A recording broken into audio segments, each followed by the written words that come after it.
এই মুহূর্তে চট্টগ্রামের প্রবর্তক মোড়ে আছেন সহকর্মী শফিকুল আলম, সরাসরি যাচ্ছে তার কাছে।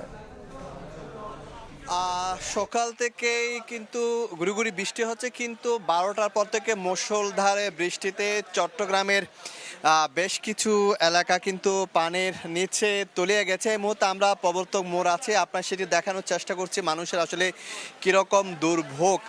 কোথাও কোমর সমান পানি, কোথাও হাঁটু সমান পানি, আবার কোথাও বুক সমান পানিতে তলিয়ে গেছে বিভিন্ন যানবাহনগুলো। আমরা পানির নিচে দেখতে পাচ্ছি মোটরসাইকেলগুলো, রিক্সাগুলো, বেশ কয়েকটি মোটরসাইকেল একেবারে ডুবেছে এবং এখানে পথচারীদের চরম দুর্ভোগে পড়েছে। জানিয়ে রাখি, চট্টগ্রাম কিন্তু জলাবদ্ধতার আওতায় প্রায় 11,000 কোটি টাকা প্রকল্প চলছে। সেই প্রকল্পের আওতাকে চট্টগ্রামে যে খালগুলো রয়েছে সেগুলোর মাথায় কিন্তু বড় বড় বাঁধ দেওয়া হয়েছে।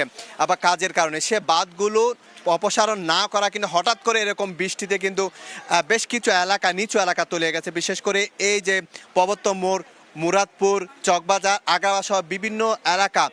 কারণ এই প্রকল্পটি যে নেওয়া হয়েছে সেখানে সেই প্রকল্পের আওতা প্রায় 36টি খাল খনন করা হচ্ছে সিডিআর অধীনে। পাশাপাশি সিটি কর্পোরেশনের অধীনে 21টি খাল তারা খনন করছেন। আপনাকে দেখানোর চেষ্টা করি সেই দৃশ্যটি। আসলে যারা মানুষ, সাধারণ মানুষ কিন্তু গন্তব্যে যেতে পারছে না। কোথাও কোমর সমান, কোথাও গলা সমান পানি, একেবারে নাজুক অবস্থা এই এলাকাগুলোতে। যেটির জন্য আসলে বলা হচ্ছে, কর্তৃপক্ষ বলা হচ্ছে, যারা জলাবদ্ধতায় কাজ করছে তারা বলা হচ্ছে এই যে মুষল অর্থাৎ বৈশাখের শুরুতে এরকম বৃষ্টি হওয়ার কথা না, হঠাৎ করে এরকম মুষলধারে বৃষ্টি হওয়াতে কিন্তু বেশি পানি হয়ে গেছে। পাশাপাশি কর্ণফুলী নদীতে জোয়ারের কারণে কিন্তু এই জলাবদ্ধতা হঠাৎ করে বেড়েছে।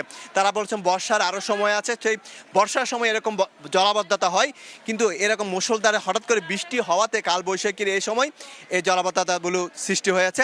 এবং আপনার ক্যামেরার মাধ্যমে আসলে আমরা দেখানোর চেষ্টা করছি আসলে মানুষ কী ধরনের ভোগান্তিতে আছে।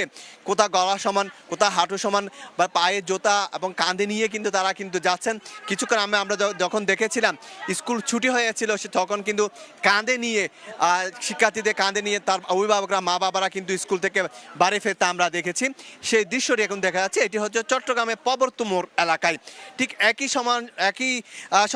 সমান বিভিন্ন এলাকা, যেমন নাকি চকবাজার রয়েছে, আগ্রাবাদ, সেখানে কি একই অবস্থা। তো সব কিছু মিলিয়ে যেটি বলা যায়, কিছুক্ষণ আগে কিন্তু city mayor doctor Shahadat Hossain কিন্তু বিভিন্ন এলাকা কিন্তু পরিদর্শন করেছেন। তিনি বলছেন আচ্ছা, জলাবদ্ধতা নিরসনে যা যা করার প্রয়োজন সব সিটি কর্পোরেশনের পক্ষ থেকে সেগুলো করা হচ্ছে।